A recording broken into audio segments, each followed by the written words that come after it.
Hello friends, എല്ലാവർക്കും good morning. ചെമ്പനീർ പൂവിൻ്റെ ഇന്നത്തെ ഒരു അടിപൊളി വിശേഷത്തിലേക്ക് എല്ലാവർക്കും സ്വാഗതം. അങ്ങനെ നമ്മുടെ സുധി ഭയങ്കര ടെൻഷൻ അടിച്ചിരിക്കുന്നത് കണ്ടു കഴിഞ്ഞപ്പോഴേക്കും ശ്രുതി വന്ന് ചോദിക്കുകയാണ്, എന്ത് പറ്റി സുധി എന്ന് ചോദിച്ചപ്പോഴേക്കേ ഒന്നും പറ്റിയില്ല. അല്ല, എന്തോ ടെൻഷൻ ഉണ്ടല്ലോ, എന്താ പറ്റിയത്? ഒന്നുമില്ലെന്നേ, എനിക്ക് മനസ്സിലായി. എന്ത് മനസ്സിലായെന്ന്? അച്ചമ്മയുടെ കയ്യിലുള്ള ആ സർപ്രൈസ് നമുക്ക് കിട്ടുമോ ഇല്ലേ എന്നല്ലേ ഒരു സംശയം. ശരിയാ, അത് തന്നെയാണ് എൻ്റെ സംശയം. അതിന് സംശയിക്കാനൊന്നുമില്ല എൻ്റെ സുധി, അത് നമുക്ക് തന്നെ കിട്ടും. ഞാൻ അച്ചമ്മയെ നല്ല അടിപൊളിയായിട്ട് തന്നെയല്ലേ മേക്കപ്പ് ചെയ്തത്. പിന്നെ സുധിയാണെങ്കിൽ ഒരു കരിമണിമാലയും കരുതി വെച്ചിട്ടുണ്ട്. അപ്പോൾ ഉറപ്പായിട്ടും അച്ചമ്മയ്ക്ക് നമ്മുടെ ഗിഫ്റ്റ് ആയിരിക്കും ഇഷ്ടപ്പെടാനായിട്ട് പോകുന്നത്. നമുക്ക് അച്ചമ്മയുടെ കയ്യിൽ നിന്നും ആ സർപ്രൈസ് കിട്ടുകയും ചെയ്യും. ഇത് കേട്ടുകഴിഞ്ഞപ്പോഴേക്കും നോക്കാം, അച്ചമ്മയുടെ കയ്യിൽ സർപ്രൈസ് ആർക്കാണ് കിട്ടാൻ പോകുന്നതെന്ന് നമുക്കൊന്ന് കണ്ടറിയാം എന്നും പറഞ്ഞുകൊണ്ട് സുധി അവിടുന്ന് പോവാണ്. സുധിക്കാണെങ്കിൽ ആകെ ടെൻഷൻ അടിച്ചിട്ട് വല്ലാത്തൊരവസ്ഥയിൽ ഇങ്ങനെ നിൽക്കുകയാണ്. ഇതേ സമയം തന്നെ നമ്മുടെ ചന്ദ്രയും അതേപോലെ തന്നെ ഭാമയും കൂടി സംസാരിക്കുകയാണ്. ദൈവമേ, എടി ഇനി എന്തോ ഒരു എത്തുംപിടിയും കിട്ടുന്നില്ലല്ലോ. ഇനി ആ രേവതി ഇട്ടേക്കടം മുഴുവനും കവറിങ് ആണ്. അതുമെല്ലാം അതെ കവറിങ് ആണെന്ന് ആരെങ്കിലും അറിഞ്ഞു കഴിഞ്ഞിട്ടുണ്ടെങ്കിൽ ആകെ പണി പാളുവേ എന്നൊക്കെ ഇങ്ങനെ ചിന്തിക്കുക. ഈ സമയം തന്നെ എല്ലാവരും കൂടി ഇരുന്ന് ഇങ്ങനെ സംസാരിക്കുകയാണ്. അപ്പോൾ അച്ചമ്മയുടെ അടുത്ത് ഇങ്ങനെ സുധി പറയാണ്, അതെ അച്ചമ്മ, ഇനിയിപ്പോൾ ലേറ്റ് ആവൂലേ? നമുക്കൊരു കാര്യം ചെയ്താലോ, നമുക്ക് അങ്ങോട്ട് കേക്ക് മുറിച്ചാലോ, ആഘോഷിച്ചാലോ? നീ പൊയ്ക്കോടുന്ന്. എൻ്റെ സച്ചിമോൻ വന്നിട്ടില്ല. സച്ചിമോൻ വന്നിട്ടേ ഞാൻ കേക്ക് മുറിക്കത്തുള്ളൂ. ദേ, അവൻ ഏതായാലും വരട്ടെ. അവൻ എവിടെ പോയി മോളെ എന്നൊക്കെ ഇങ്ങനെ രേവതിയോട് ചോദിക്കുകയാണ്. അച്ചമ്മേ, സച്ചിയേട്ടൻ വരൂ അച്ചമ്മേ. സച്ചിയേട്ടനെ വിളിച്ചിട്ട് സച്ചിയേട്ടൻ ഫോൺ എടുക്കുന്നില്ല. ഇത് കുറേ നേരം ആയാലോ പറയുന്നു സച്ചിയേട്ടൻ വരുമെന്ന്. എന്നിട്ട് അവൻ എന്താ വരാത്തത്? അവൻ എവിടെ പോയത്? എന്താ ഇത്ര ലേറ്റ് ആവുന്നത്? എൻ്റെ പിറന്നാളായിട്ട് അവൻ എങ്ങും മാറി ഇല്ലെന്ന് എനിക്ക് നന്നായിട്ട് അറിയാം. പിന്നെ എങ്ങോട്ടാ അവൻ പോയത്? ദേ രേവതി, എന്തെങ്കിലും പ്രശ്നമുണ്ടോ എന്ന് ചോദിച്ചപ്പോഴേക്കുമേ, ഇല്ല അച്ചമ്മേ, എന്ത് പ്രശ്നം? അങ്ങനെ ഒരു പ്രശ്നമില്ല അച്ചമ്മേ എന്നവിടെ സംസാരിക്കുകയാണ്. അപ്പോഴേക്കും നമ്മുടെ സുധിയാണെങ്കിൽ എങ്കിലേ ഞങ്ങൾ ഗിഫ്റ്റ് തരാം. വേണ്ട, എനിക്കിപ്പോൾ ഗിഫ്റ്റിൻ്റെ ആവശ്യമൊന്നുമില്ല. ഏതായാലും സച്ചി വരട്ടെ. അവൻ വരുമ്പോൾ വരട്ടെ എൻ്റെ അച്ഛമ്മേ. പക്ഷെ ഗിഫ്റ്റ് തരുന്നത് കൊണ്ട് വല്ല പ്രശ്നമുണ്ടോ? ഇല്ലല്ലോ, ഞങ്ങൾ ഏതായാലും ഗിഫ്റ്റ് തരാൻ തന്നെ ഉദ്ദേശിക്കുന്നത് എന്നിങ്ങനെ പറഞ്ഞു നിൽക്കുമ്പോൾ ദാ വരുന്നു നമ്മുടെ ഈ രേവതിയുടെ അമ്മ. അപ്പം രേവതിയുടെ അമ്മയെ കണ്ടു കഴിഞ്ഞപ്പോഴേക്കും രവിയൊക്കെയാണെങ്കിൽ വന്നു ലക്ഷ്മി, വാ കയറി വാ, അതേ കയറി വാ എന്ന് പറയുകയാണ്. പക്ഷേ ചന്ദ്രയ്ക്ക് അത് അങ്ങോട്ട് തീരെ അങ്ങോട്ട് ഇഷ്ടപ്പെട്ടില്ല. അപ്പോൾ രേവതിയും പറഞ്ഞു, അയ്യോ അമ്മ വന്നല്ലോ അമ്മേ, വാ വന്നിരിക്കമ്മേ. അപ്പോൾ രേവതി അമ്മയും കൂടി സംസാരിക്കുന്ന കണ്ടു കഴിഞ്ഞപ്പോഴേക്കും അച്ഛമ്മയാണെങ്കിൽ, അതെ ലക്ഷ്മി, രേവതിയുടെ വിശേഷങ്ങളൊക്കെ പിന്നെ ചോദിക്കാം, ആദ്യം ലക്ഷ്മി വന്ന് ഇവിടെ ഇരിക്കുക എന്ന് പറഞ്ഞുകൊണ്ട് ലക്ഷ്മിയെ ക്ഷണിച്ചിരുത്തുകയാണ് നമ്മുടെ അച്ഛമ്മ. അപ്പോഴേക്കും എന്തൊക്കെയുണ്ട് വിശേഷങ്ങൾ? മോളുടെ പഠിത്തമൊക്കെ എങ്ങനെയായി? അവളുടെ കല്യാണം വല്ലതും നോക്കുന്നുണ്ടോ എന്നൊക്കെ ചോദിച്ചു കഴിഞ്ഞപ്പോഴേക്കും, ദേവുവിൻ്റെ കല്യാണം എത്രയും പെട്ടെന്ന് നടത്തണമെന്ന് തന്നെയാണ് ഞങ്ങളുടെ ആഗ്രഹം. ഇത് കേട്ട് കഴിഞ്ഞപ്പോഴേക്കും ചന്ദ്രയിൽ ഞങ്ങൾ പൊട്ടിച്ചിരിക്കുകയാണ്. പിന്നെ കല്യാണം? അല്ല, നിങ്ങൾ എങ്ങനെയാണ് കല്യാണം നടത്താനായിട്ട് പോകുന്നത്? അല്ല, ഇനിയിപ്പോൾ നിങ്ങളുടെ മോളുടെ കല്യാണം നടത്തണമെങ്കിൽ വണ്ടിയുടെ മുന്നിൽ പോയി ആരെങ്കിലും ചാടി ചാവണ്ടേ?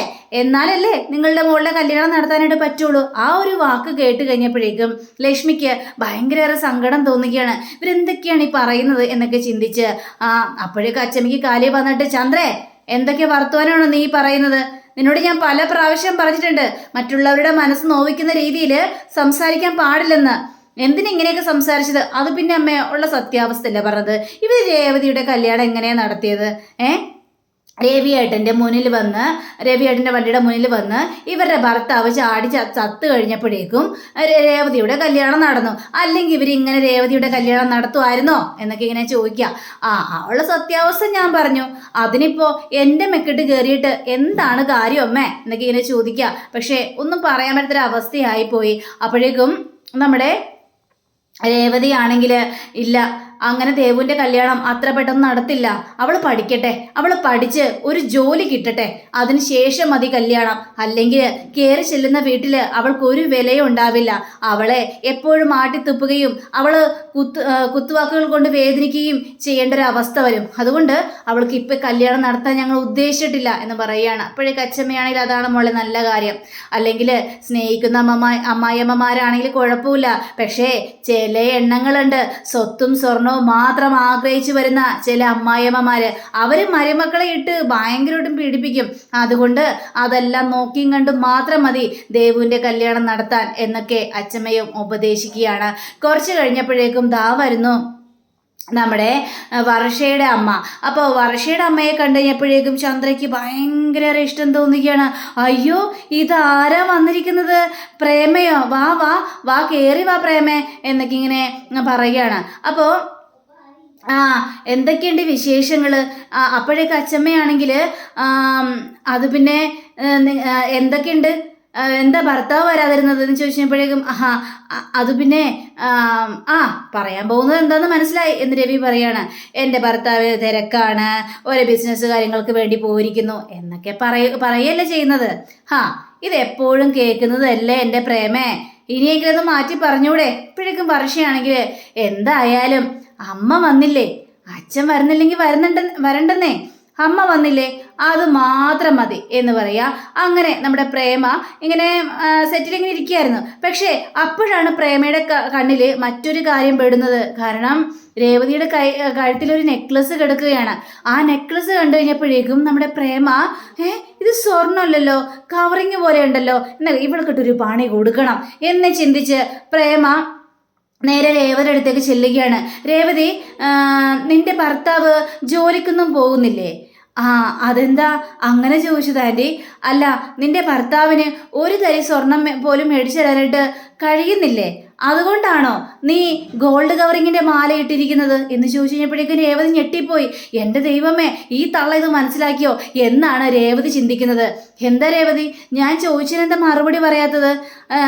അല്ല, എന്താ ഗോൾഡ് കവറിങ്ങിന്റെ സ്വർണ്ണം ഇട്ടിരിക്കുന്നത്? നിനക്ക് നിന്റെ ഭർത്താവ് ഒന്നും മേടിച്ചു തരുന്നില്ലേ? പച്ചമ്മയാണെങ്കിൽ അതെ, അത് ഗോൾഡ് കവറിംഗ് ഒന്നും അല്ല, സ്വർണ്ണമാണ്. ഷോ, ഇതെന്തൊക്കെ പറയുന്നത്? സ്വർണ്ണമാണെന്നോ?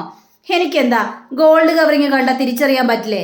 ഇത് സ്വർണ്ണമൊന്നും അല്ല, ഗോൾഡ് കവറിങ് മാലയാണ്. അപ്പോഴേക്കും നമ്മുടെ രേവതിയുടെ അമ്മയാണെങ്കിൽ അല്ല, ഞാൻ രേവതിയുടെ കല്യാണത്തിന് ഞങ്ങളെ കൊണ്ട് പറ്റാവുന്ന സ്വർണം ഞങ്ങൾ കൊടുത്തായിരുന്നു, ബാക്കിയെല്ലാം ഇവരാണ് മേടിച്ചു കൊടുത്തത് എന്നൊക്കെ സംസാരിക്കുകയാണ്. ഓ അങ്ങനെ, പക്ഷേ ഇത് സ്വർണമായിട്ടൊന്നും തോന്നുന്നില്ല. അപ്പൊ രേവതിയും പറയണില്ല, ഇത് സ്വർണം തന്നെയാണ്, ഇതെനിക്ക് ഇവര് മേടിച്ചു തന്നതാണ് എന്നൊക്കെ ഇനി സംസാരിക്കുകയാണ്. അപ്പൊ അച്ഛമ്മക്ക് ദേഷ്യം വന്നിട്ട് അച്ഛമ്മ അവിടെ നിന്ന് ചാടി എണീക്കുകയാണ്. അതെ, നിങ്ങളെന്താ ഇങ്ങനെ പറയുന്നത്? അപമാനിക്കുകയാണോ? അല്ല, നിങ്ങൾ സ്വർണ്ണമല്ലെന്നൊക്കെ പറയുന്നല്ലോ, അല്ല നിങ്ങൾക്ക് എന്തെങ്കിലും തെളിവുണ്ടോ അത് സ്വർണ്ണം തെളിയിക്കാനായിട്ട്?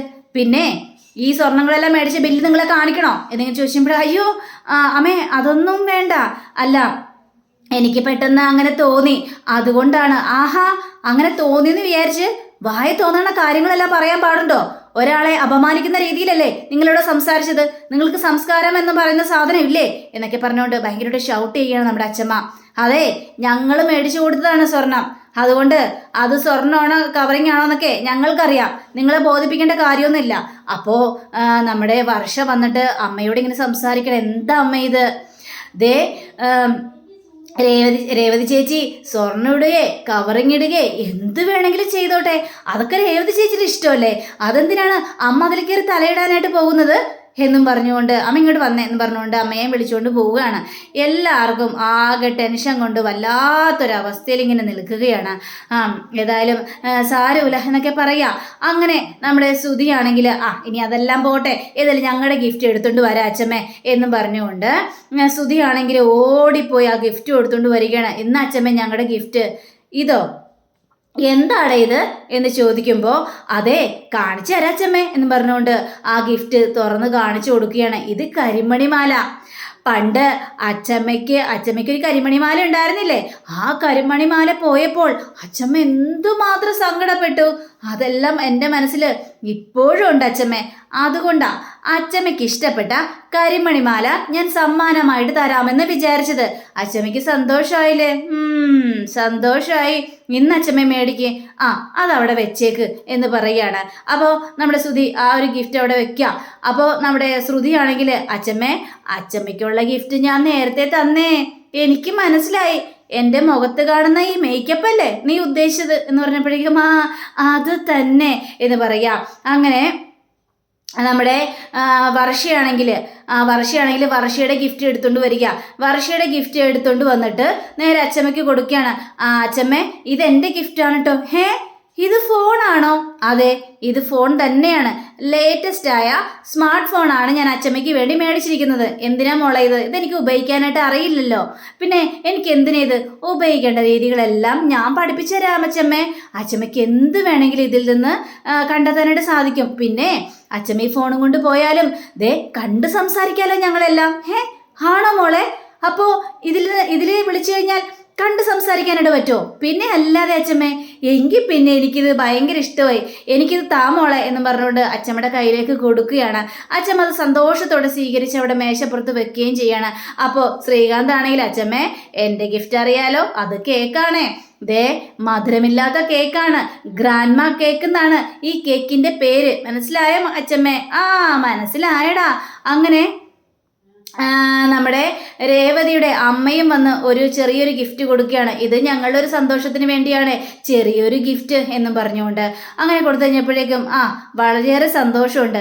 അങ്ങനെ പ്രേമയും ഗിഫ്റ്റ് കൊടുക്കുക. പ്രേമയ്ക്ക് ഒരു ഗിഫ്റ്റ്, നല്ലൊരു ഗംഭീര ഗിഫ്റ്റ് തന്നെയാണ് കൊടുത്തിരിക്കുന്നത്. അപ്പോൾ എല്ലാവർക്കും ഭയങ്കര ഒരു ആകാംക്ഷ, എന്തായിരിക്കും കൊടുത്തിട്ടുണ്ടാവെന്ന് പറഞ്ഞുകൊണ്ട് ചന്ദ്രയും അതേപോലെ തന്നെ സുധിയും ഒക്കെ പരസ്പരം അങ്ങോട്ടും ഇങ്ങോട്ടൊക്കെ പറഞ്ഞുകൊണ്ടിരിക്കുകയാണ്.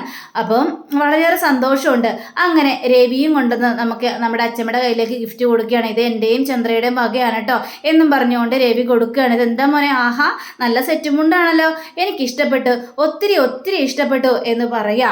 ഇങ്ങനെ പറഞ്ഞപ്പോഴേക്കും എല്ലാവരും ഗിഫ്റ്റ് അവിടെ കൊടുത്തു കഴിഞ്ഞു. പക്ഷേ നമ്മുടെ സച്ചി മാത്രം വന്നിട്ടില്ല. ഇതെന്താ സച്ചി വരാത്തത്, അവൻ എന്താ വരാത്തതെന്നൊക്കെ ചോദിച്ചപ്പോഴേക്കും അവൻ അല്ലെങ്കിൽ വരട്ടെ, പക്ഷേ അച്ചമ്മേ ഇനിയിപ്പോൾ സർപ്രൈസ് ആർക്കാ കൊടുക്കുന്നത് അതൊക്കെ പറയാം. സച്ചിയുടെയും കൂടി ഗിഫ്റ്റ് കിട്ടട്ടെ. അവൻ ഗിഫ്റ്റ് തരാൻ പോകുന്നോ അച്ചമ്മയ്ക്ക്? അവൻ ഗിഫ്റ്റ് തരാൻ പോകുന്നില്ല. അവനെ എവിടെയെങ്കിലും ഫിറ്റായിട്ട് ഏതെങ്കിലും ബാറിന്റെ മുന്നിൽ കിടക്കുന്നുണ്ടാവും അച്ചമ്മേ എന്ന് പറഞ്ഞു തീരേണ്ട താമസം നമ്മുടെ സച്ചി ആണെങ്കിൽ മുതലാളി എന്നും വിളിച്ചുകൊണ്ട് വരിക. അങ്ങനെ സച്ചി ഇങ്ങനെ നിൽക്കുകയാണ്. എല്ലാവരും അകം ഞെട്ടിപ്പോയി. അച്ചമ്മയ്ക്കാണെങ്കിൽ ഭയങ്കര ഒരു സന്തോഷം. രേവതിയാണെങ്കിൽ നേരം കടിച്ച് ചെന്നിട്ട് സച്ചിയേട്ടൻ ഇത്ര നേരം എവിടെയായിരുന്നു, ഞാൻ എത്ര നേരം വിളിച്ചു, സച്ചിയേട്ടൻ എന്താ ഫോൺ എടുക്കാതിരുന്നത് എന്ന് ചോദിക്കുമ്പോൾ, അത് പിന്നെ രേവതി, നിന്റെ ഈ കോള് ഞാൻ കണ്ടു, പക്ഷേ അത് പിന്നെ വിളിക്കാമെന്ന് ഞാൻ വിചാരിച്ചു, മറന്നുപോയി. പിന്നെ സച്ചിയുടെ ചുമ്മാ ഓരോ കള്ളത്തരങ്ങൾ പറയണ്ടേ. അപ്പോൾ അച്ചമ്മയെ ഓടി വന്നിട്ട് സച്ചിയുടെ ചെവിക്ക് പിടിക്കണേടാ, സച്ചി നീ എവിടെയായിരുന്നേടാ, എൻ്റെ പിറന്നാളല്ലേ ഇന്ന്, എന്നിട്ട് നീ എൻ്റെ പിറന്നാൾ മറന്നു പോയോടോ എന്നൊക്കെ ചോദിക്കണം. അങ്ങനെ അച്ചമ്മയുടെ പിറന്നാൾ ഞാൻ മറക്കും അച്ചമ്മേ. അപ്പോൾ സുധിയാണെങ്കിൽ എവിടെയാടാ നിന്റെ ഗിഫ്റ്റ് എന്നൊക്കെ ചോദിച്ചപ്പോഴേക്കും അച്ചമ്മേ, സോറി അച്ചമ്മേ, അച്ചമ്മക്ക് ഗിഫ്റ്റ് ഒന്നും ഞാൻ മേടിച്ചിട്ടില്ല അച്ചമ്മേ, എനിക്ക് നിന്റെ ഗിഫ്റ്റ് ഒന്നും വേണ്ട, നീ എൻ്റെ കൂടെ അടുത്തുണ്ടായാൽ മാത്രം മതി. അതൊക്കെ കേട്ടോടാ, അച്ചമ്മ പറയുന്നത് കേട്ടില്ലേ, അച്ചമ്മയുടെ സ്നേഹം മാത്രം മതി എനിക്ക്.